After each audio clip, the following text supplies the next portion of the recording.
سورۃ المجادلہ کی آیت نمبر 7 اور سورہ مجادلہ کا اور 28ویں پارے کا دوسرا رکوع۔ الم تر ان اللہ یعلم ما فی السماوات وما فی الارض، اے سننے والے کیا تو نے نہ دیکھا کہ اللہ تعالی جانتا ہے جو کچھ آسمانوں میں ہے اور جو کچھ زمین میں ہے۔ ما یکون من نجوا ثلاثۃ الا هو رابعهم، جہاں کہیں 3 آدمیوں کی 3 شخصوں کی سرگوشی ہو، وہ آپس میں چھپ کر آہستہ آہستہ گفتگو کریں تو چوتھا اللہ موجود ہے۔ ولا خمسۃ الا هو سادسهم، اور 5 کی اگر گفتگو ہو سرگوشی ہو تو چھٹا اللہ ہے۔ ولا ادنى من ذلك ولا اکثر الا هو معهم اينما كانوا، اس سے زیادہ ہو اس سے کم ہو، یعنی 3 افراد سے کم افراد گفتگو کریں یا 5 افراد سے زیادہ افراد گفتگو کریں، وہ جہاں کہیں بھی ہوں اللہ ان کے ساتھ ہے۔ لہذا بولتے وقت انسان غور کرے کہ میں کیا بول رہا ہوں۔ ثم ينبئهم بما عملوا يوم القیامہ، پھر قیامت کے دن اللہ تعالی ان کے تمام اعمال کی خبر دے گا۔ ان اللہ بکل شیء علیم، بے شک اللہ ہر چیز کو خوب جاننے والا ہے۔ الم تر الی الذین نہوا عن النجوى، کیا تم نے انہیں نہ دیکھا جنہیں برے مشورے سے، بری مشاورت سے، بری منصوبہ بندی سے، پلاننگ سے منع کیا گیا۔ ثم يعودون لما نهوا عنه، تو جس سے منع کیا گیا پھر وہ وہی حرکتیں کرتے ہیں، آپس میں غلط مشورے کرتے ہیں، غلط منصوبہ بندی بناتے ہیں، کسی کی غیبت کرتے ہیں، کسی کی برائی کرتے ہیں، اسلام کے خلاف، مسلمانوں کے خلاف سازشیں کرتے ہیں۔ وَيَتَنَاجَوْنَ بِالْإِثْمِ وَالْعُدْوَانِ وَمَعْصِيَتِ الرَّسُولِ، اور آپس میں وہ گناہ، حد سے بڑھنے اور رسول کی نافرمانی کے مشورے کرتے ہیں۔ گناہ کا مشورہ کرنا، گناہ کا منصوبہ بنانا کتنی بری بات ہے۔ وَإِذَا جَاءُوكَ حَيَّوْكَ بِمَا لَمْ يُحَيِّكَ بِهِ اللَّهُ، اور جب آپ کے حضور حاضر ہوتے ہیں تو ان لفظوں سے آپ کو سلام پیش کرتے ہیں جو لفظ اللہ نے آپ کے اعزاز میں نہ کہے، یعنی وہ آپ کی خدمت میں آ کر کہ یہودی السلام علیکم نہیں کہتے بلکہ السلام علیکم کہتے ہیں۔ السلام کے معنی ہے موت، تو حضور بھی جواب میں فرماتے وعلیکم، یعنی مجھ پر نہ ہو تم پر ہو۔ تو یہ حضور صلی اللہ علیہ وآلہ وسلم کی بارگاہ میں آ کر یہ کہتے اور الفاظ اس طرح چبا کے نکالتے کہ عام آدمی کو سمجھنا پڑے کہ انہوں نے کیا کہا ہے۔ یہ مسئلہ یاد رکھیں کہ عربی زبان بڑی وسعت رکھتی ہے، تو سلام جب پیش کریں تو صحیح پیش کریں، السلام علیکم۔ اور یہ جو لوگ وہ ٹیڑھا میڑھا سلام پیش کرتے ہیں، السلام علیکم السلام علیکم، تو یہ سلام نہیں بلکہ گالی ہے، یہ تو بد دعا ہے۔ تو اگر کوئی اس طرح پیش کرے اسے سمجھائیں پیار محبت سے کہ لفظ کیا ہے، السلام، السلام علیکم۔ اگر کوئی سلام علیکم کہتے تب بھی الفاظ وہی ہوں گے، وہی معنی ہے۔ السلام کہے یا سلام کہے، سام یہ کوئی لفظ یہ سلام کا نہیں ہے بلکہ اس کے معنی موت کے ہیں، اور اس کے علاوہ نہ جانے کس کس طرح کے لوگ الفاظ کہتے ہیں اور اس میں سستی کرتے ہیں، جان بوجھ کر وہ سلام کو صحیح الفاظ کے ساتھ ادا نہیں کرتے۔ تو کیا کہیں گے؟ السلام علیکم.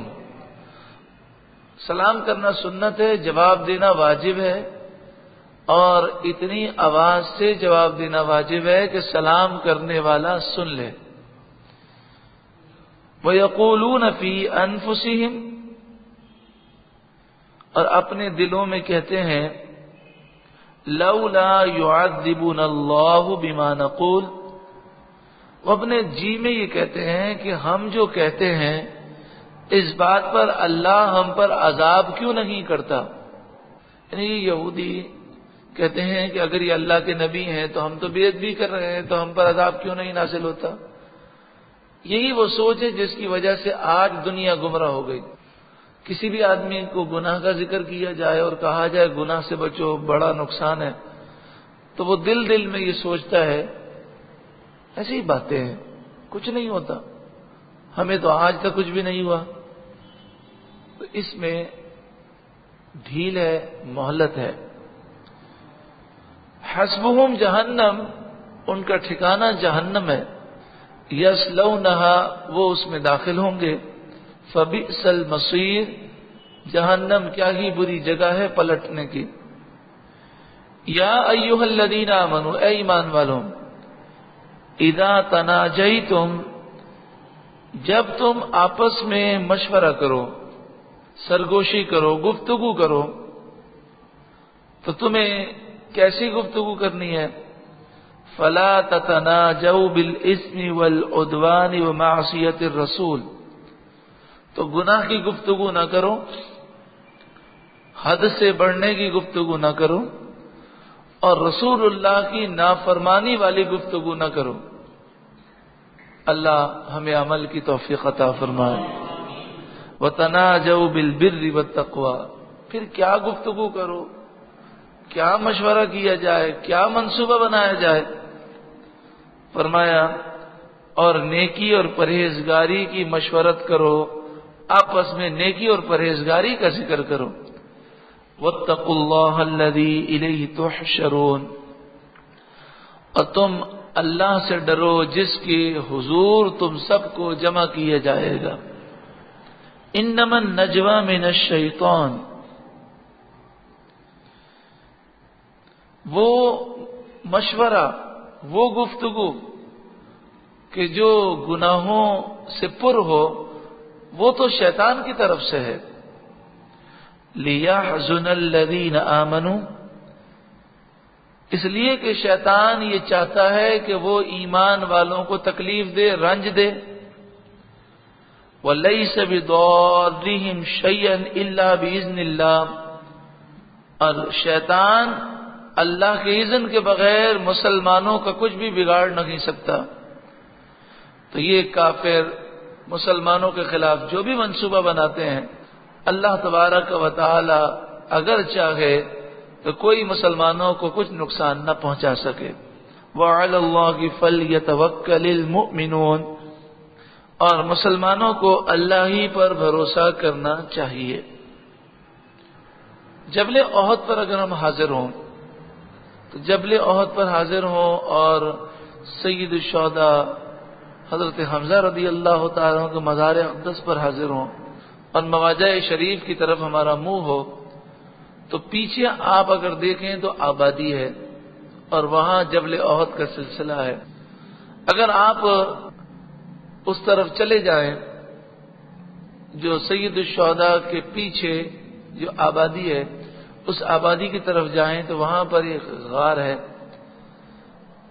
جس غار کے بارے میں مشہور و معروف ہے، اور اہل مدینہ یہ بتاتے ہیں کہ نسل در نسل یہ بات مشہور ہے کہ اس غار کے اندر نبی اکرم صلی اللہ علیہ وآلہ وسلم جلوہ افروز ہوئے.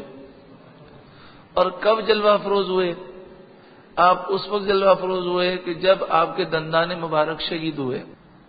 تو آپ وہاں پر آئے تو یہ دو پہاڑ تھے، یہ دونوں پہاڑ ملے ہیں، اور اگر آپ آج بھی دیکھیں گے تو آپ کو باقاعدہ محسوس ہوگا یہ پہاڑ جو ملے ہیں. اور غار ایسا بنا ہے کہ غار کے اندر آپ جائیں تو باہر کا سارا منظر نظر آئے گا، لیکن باہر سے آپ کو دیکھیں تو غار کے اندر کون ہے کوئی نظر نہیں آتا.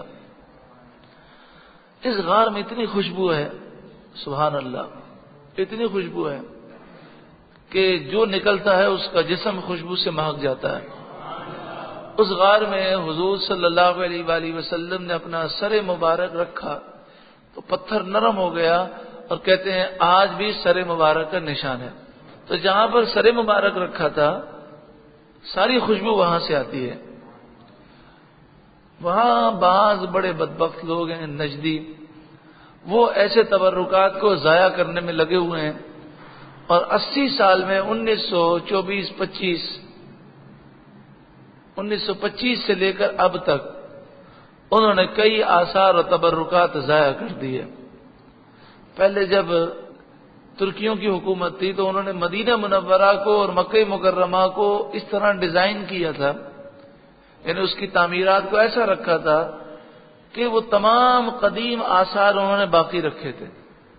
یعنی کوئی اگر مکہ مدینے جائے تو اسے 1400 سال پہلے کے سارے واقعات گھومنے لگے، ایسا پیارا ان کا انداز تھا۔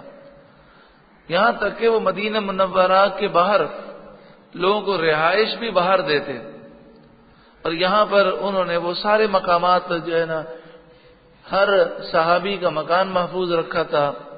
حضور صلی اللہ علیہ وآلہ وسلم مدینے سے جب مکے سے مدینہ ہجرت کر کے آئے تو وہ انہوں نے راستے بھی محفوظ رکھے تھے کہ حضور کس راستے سے چلیں، لیکن جب سے یہ نجدی آئے، اللہ تعالیٰ اس بلا کو دور فرمائے، جب سے یہ بلا آئی ہے انہوں نے کئی تبرکات اور کئی آثار کو برباد کر دیا، اللہ انہیں برباد فرمائے۔ تو ان لوگوں نے یہ کیا کہ جس چیز سے خوشبو آتی ہے تو وہ اس چیز کے پیچھے پڑ جاتے ہیں۔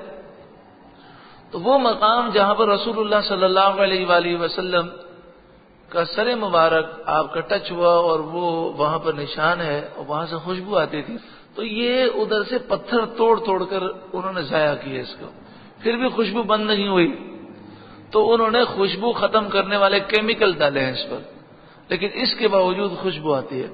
اسی طرح ایک اور غار ہے جبل احد میں، اس کے اندر بھی خوشبو آتی ہے، تو انہوں نے وہاں سیمنٹ بھر دیا اور غار کو بالکل بند کیا، لیکن اس کے باوجود اس کے قریب پہنچے تو وہ خوشبو سے مہکتا ہے، اور الحمدللہ ہم نے خود یہ خوشبو اس کو محسوس کیا ہے، اور جتنے لوگوں نے دیکھا اسے یہ خوشبو محسوس ہوتی ہے۔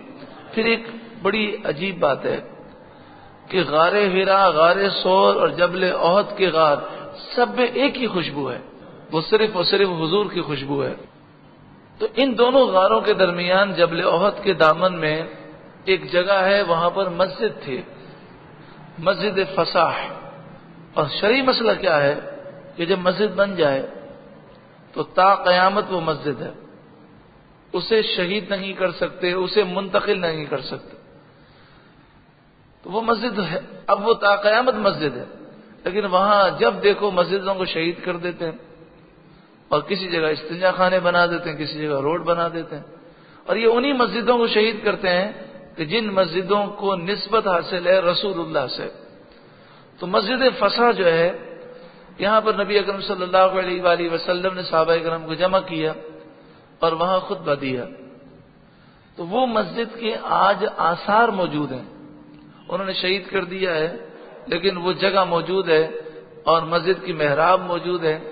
تو اگر آپ اس غار پہ جاتے ہیں تو غار کے آنے سے پہلے وہ جگہ ہے، تو وہ بیچارے لوگوں کو تو پتہ نہیں ہوتا، وہ وہاں جاتے ہیں اور اگر کوئی بتا دے یہ مسجد ہے پھر بھی وہ جوتا سمیت جاتے ہیں، حالانکہ وہ جگہ جب مسجد ہے تو جوتا پہن کے نہیں جانا چاہیے۔ پھر انہوں نے ایسے بدبخت لوگ ہیں کہ ایسی جگہوں پر انہوں نے شیشے ڈالے ہوئے ہیں، کانٹے ڈالے ہوئے ہیں تاکہ لوگ ان کی زیارتیں نہ کریں، یہاں تک کہ غار حرا کی طرف جاتے ہیں۔ 2002 میں ہم گئے تھے تو بدبختوں نے غار حرا کے جو پہلے جتنا پہاڑ کا حصہ ہے وہ چڑھنے کا حصہ ہے، انہوں نے جگہ جگہ شیشے توڑ کے ڈالے ہوئے تھے، کتنے لوگوں کے پاؤں زخمی ہو گئے، لیکن اس کے باوجود جو شاق ہیں وہ کوئی رکتے تھوڑی ہیں، بلکہ ایسی تکالیف دیکھ کر تو شوق اور بڑھ جاتا ہے۔ بلکہ حقیقت یہ ہے کہ یہ ایک حقیقت ہے کہ نجدیوں نے جیسی حرکتیں کی ہیں نا، ان حرکتوں کی وجہ سے مکہ مکرمہ و مدینہ منورہ کے رہنے والے اور جو بھی وہاں پر جاتے ہیں ان کے دلوں کے اندر حضور کے تبرکات اور زیارت کو دیکھنے کا مزید شوق پیدا ہوتا، کیونکہ جس چیز سے روکا جائے اس چیز کے حصول کا زیادہ شوق اور جذبہ بیدار ہوتا ہے۔ اور یہ ایک اسلام کی فطرت ہے، اور یہ مسلمانوں کی فطرت ہے کہ انہیں جسے جتنا دبانے کی کوشش کریں گے اتنا ہی وہ ابھر کر آتے ہیں۔ تو وہ مسجد فسا کہ جسے مسجد فسا کہتے ہیں اور یہ وہاں پر واقع ہے، تو یہ سارا ذکر کیوں آیا؟ کیونکہ اگلی جو آیت کریمہ ہے وہ مسجد فسا کے بارے میں ہے۔ تو اب یہ آپ اچھی طرح سمجھ گئے ہوں کہ مسجد فسا کہاں پر ہے۔ یہ جگہ بڑی مختصر سی تھی، صحابہ کرام زیادہ تھے، تو نبی اکرم صلی اللہ علیہ وآلہ وسلم وعظ فرما رہے تھے، آپ درس دے رہے تھے، تو بدری صحابہ آئے، جگہ نہیں تھی مسجد میں۔ تو نبی اکرم صلی اللہ علیہ وآلہ وسلم یہ چاہتے تھے کہ بدری صحابہ کو لوگ جگہ دیں اور وہ تھوڑا کھسک کر بیٹھیں۔ جیسے بھی کوئی آئے تو سنت یہ ہے کہ جب بھی کوئی مجلس کے اندر آئے تو ہمارے برابر میں بیٹھے تو ہم تھوڑی اسے جگہ دے دیں، اس سے آنے والے کا دل خوش ہوتا ہے کہ اس نے ہماری قدر کی۔ تو نبی اکرم صلی اللہ علیہ وآلہ وسلم نے یہ چاہا تو اس پر یہ آیت کریمہ نازل ہو گئی اور مسلمانوں کو یہ حکم دیا گیا کہ کبھی بھی جگہ کم ہو اور تمہیں کہا جائے کہ جگہ کرو تو تم مسلمانوں کے لیے جگہیں پیدا کیا کرو، اللہ تعالیٰ تمہیں دنیا اور آخرت میں بہترین جزا عطا فرمائے گا۔ یا ایھا الذین آمنوا، اے ایمان والو، اذا قیل لکم، جب تم سے کہا جائے، تفسحوا فی المجالس، مجلسوں میں جگہ دو، فافسحوا، تو جگہ تم دیا کرو، یفسح اللہ لکم، اللہ تمہیں جگہ عطا فرمائے گا۔ پھر اس میں جو مسلمانوں کو حقوق یہ ہے کہ جو جگہ ہمیں اچھی لگتی ہو تو ہم دوسرے کی خاطر ایثار کریں، اور مجلس کا یہ حق ہے اور قیامت کے دن سوال ہونا ہے کہ اگر ہم ایک دوسرے کے حقوق کا خیال نہ رکھیں تو بس ہمارا یہ ہو کہ اچھی جگہ پر ہمارا ہی قبضہ ہو، تو یہ پھر سوچ اچھی نہیں ہے، بلکہ ایک دوسرے کے اندر ایثار کا جذبہ پیدا کرنا چاہیے۔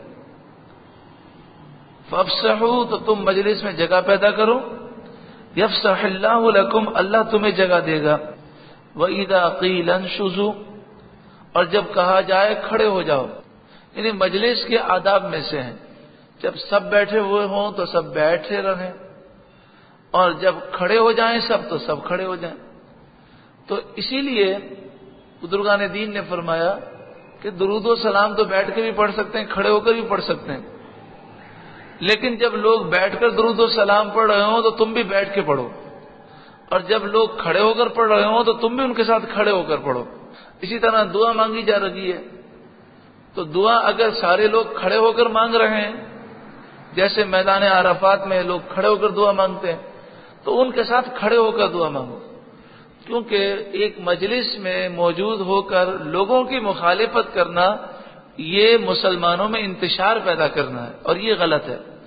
تو مجلس کے آداب کیا ہیں کہ لوگ جو کام کر رہے ہیں وہ جائز ہے تو ہم بھی ان کے ساتھ مل کر کریں۔ وَإِذَا قِيلَ انشُزُوا، اور جب کہا جائے کھڑے ہو جاؤ، فانشزوا، تو تم کھڑے ہو جاؤ۔ يَرْفَعِ اللَّهُ الَّذِينَ آمَنُوا مِنكُمْ، تم میں جو ایمان والے ہیں اللہ ان کے درجات بلند فرمائے گا۔ وَالَّذِينَ أُوتُوا الْعِلْمَ درجات، اور جو علم والے ہیں اللہ ان کے درجات بلند فرمائے گا۔ وَاللَّهُ بِمَا تَعْمَلُونَ خَبِيرٌ، اور اللہ تمہارے تمام کاموں سے باخبر ہے۔